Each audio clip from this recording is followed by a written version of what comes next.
વિરામ બાદ સમાચારમાં આગળ વાત કરીશું તો સાવરકુંડલામાં દિવાળીની રાત્રે પારંપરિક રીતે ઇંગોરિયાનું યુદ્ધ ખેલાય છે, જેની તૈયારીમાં લોકો લાગી જાય છે। સાવરકુંડલાના ઇંગોરિયાના રમતવીરો 2 માસથી ઇંગોરિયા તૈયાર કરી રહ્યા છે। ઇંગોરિયાના વૃક્ષ લુપ્ત થતાં દોરી બનાવવાના કૂકડાનો ઉપયોગ શરૂ થયો છે। દેશભરમાં દિવાળીમાં લોકો ફટાકડા ફોડી ઉજવણી કરતા હોય છે, પરંતુ અમરેલીના સાવરકુંડલામાં દિવાળીની રાત્રે કંઈક અલગ જ નજારો જોવા મળે છે। એ લોકો ઇંગોરિયા યુદ્ધ કરી ઉજવણી કરે છે। દિવાળીની રાત પડતા જ સાવરકુંડલાની બજારમાં લોકો સામસામે 2 જૂથમાં વહેંચાઈ જાય છે અને બાદમાં એકબીજા પર સળગતા ઇંગોરિયા ફેંકી ઉજવણી કરે છે।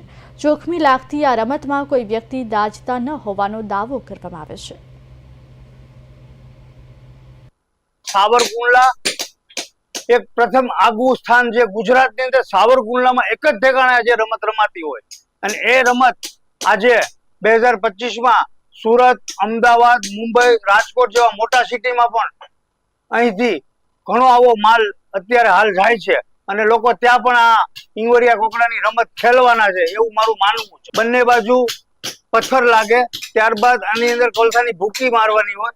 એ ભૂકી મારી અહીંયા એક નાનો એવો હોલ પડે, એ હોલ પાડીને જગાવવાનું હોય છે અને લોકો આમને સામને ફેકમબાજી કરી અને આની રમતનો આનંદ દિવાળીના દિવસે રાતે 10 થી 1 વાગ્યા સુધી દેવળા ગેટ ઉપર ખૂબ જ લોકોની મેદનીની વચ્ચે રમાતી હોય છે। સાવરકુંડલાની અંદર કોકડા બનાવવામાં આવે છે, જે અમારા ઘર ઉપર બનાવે છે।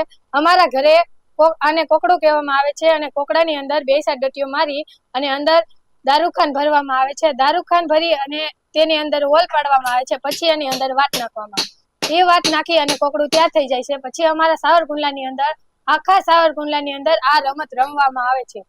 3 થી 4 મહિનાની મહેનત લાગે છે આની અંદર।